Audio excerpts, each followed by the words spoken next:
The sun had already dipped behind the line of tall pines when Mark Wilson's car sputtered and lurched forward as though it had lost its last breath. He had been driving back from a long business meeting in another town, exhausted from the hours spent talking numbers, contracts, and deadlines. His mind had been drifting between the glowing horizon and the familiar warmth of his home when suddenly the engine coughed, rattled, and died. The car rolled forward a few yards more before it came to a full stop right in the middle of a deserted country road. Mark gripped the wheel tighter and exhaled in frustration. He looked around. No other vehicles, no nearby houses, just the endless stretch of trees swaying in the cool evening wind.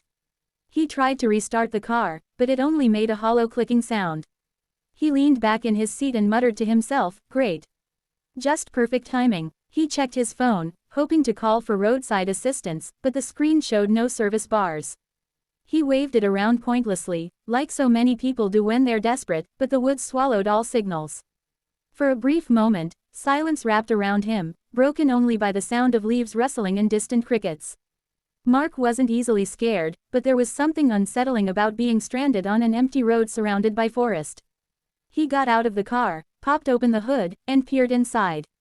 He wasn't much of a mechanic, but at least he could check if something obvious had gone wrong.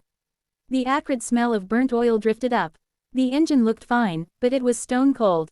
As he stood there trying to figure out his next move, a chill ran down his spine. It wasn't just the cool evening breeze. It was a feeling, an almost primal sense, that he wasn't alone. Mark straightened, scanning the tree line.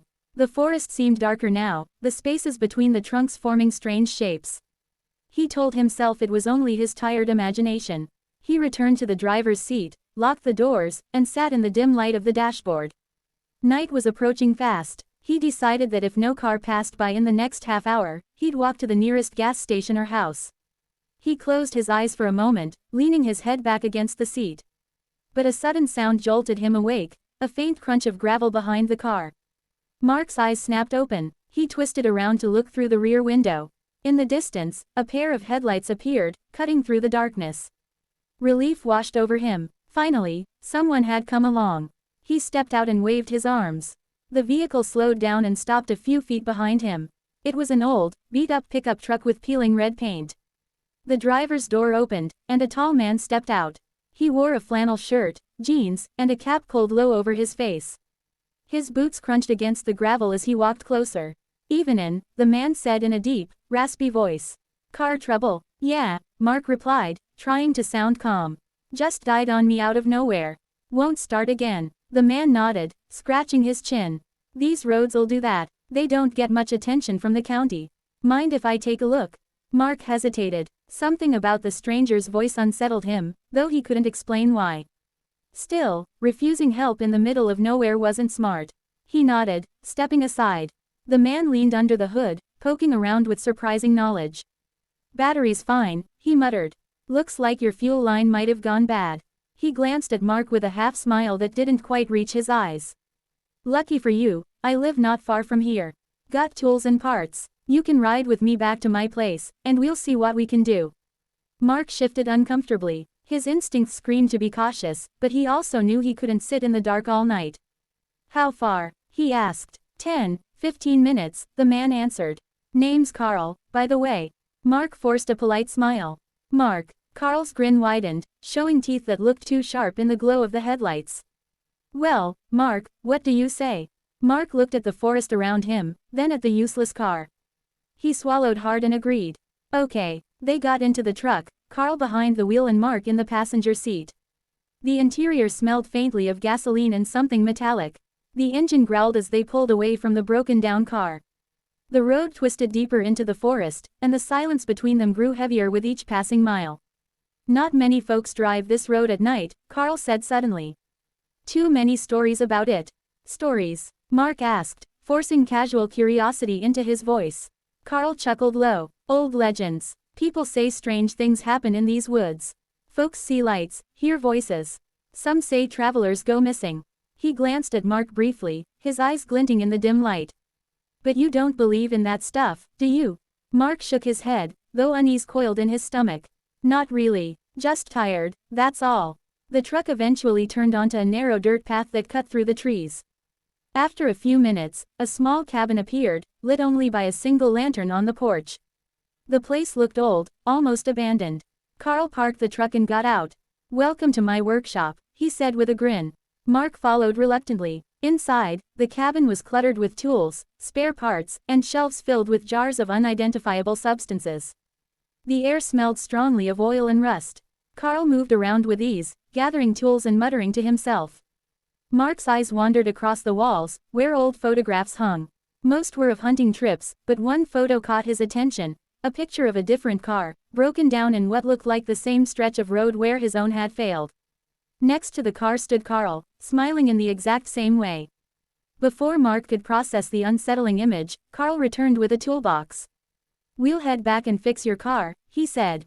"Shouldn't take long." Mark forced a nod, but his heart pounded. He couldn't shake the thought, how many travelers had broken down on that road?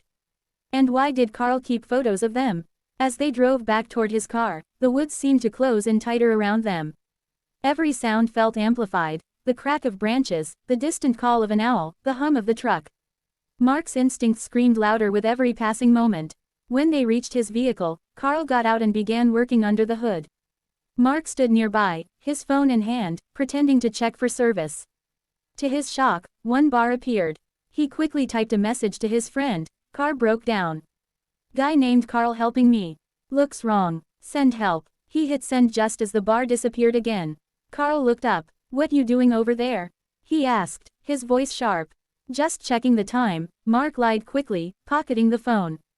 Carl stared at him for a long moment before smirking. "Almost done. You'll be back on the road soon enough." The engine roared back to life after Carl adjusted something under the hood. "See, told you I'd fix it," he said proudly. Mark thanked him, forcing gratitude into his voice, then climbed into his car. Carl leaned against the window, his eyes piercing in the dark. "Drive safe, Mark. Roads out here can be dangerous." Mark nodded quickly, shut the door, and drove off. His hands trembled on the wheel, his chest heaving with relief as the distance grew between him and Carl's truck. The forest still loomed on either side, but now the car hummed steadily. He didn't stop driving until he reached the bright lights of a small town miles away. When he finally pulled into a gas station, he checked his phone. The message had gone through. His friend had replied, worried, asking if he was safe. Mark typed back that he was fine, though the truth was more complicated. He couldn't shake Carl's smile from his mind, or the photograph on the cabin wall. That night, as he lay in a cheap motel bed, Mark realized he had stumbled into something more than just car trouble. He had crossed paths with a man who thrived on those stranded moments, who waited for lost travelers. And though Mark had escaped, he wondered how many others never had. The memory haunted him for years, every time his car engine made even the slightest cough. And every time he saw headlights in his rearview mirror on a dark, empty road, his chest tightened with the same fear he felt that night in the woods, fear of Carl's grin, and of what might have happened if his instincts hadn't kept him alive.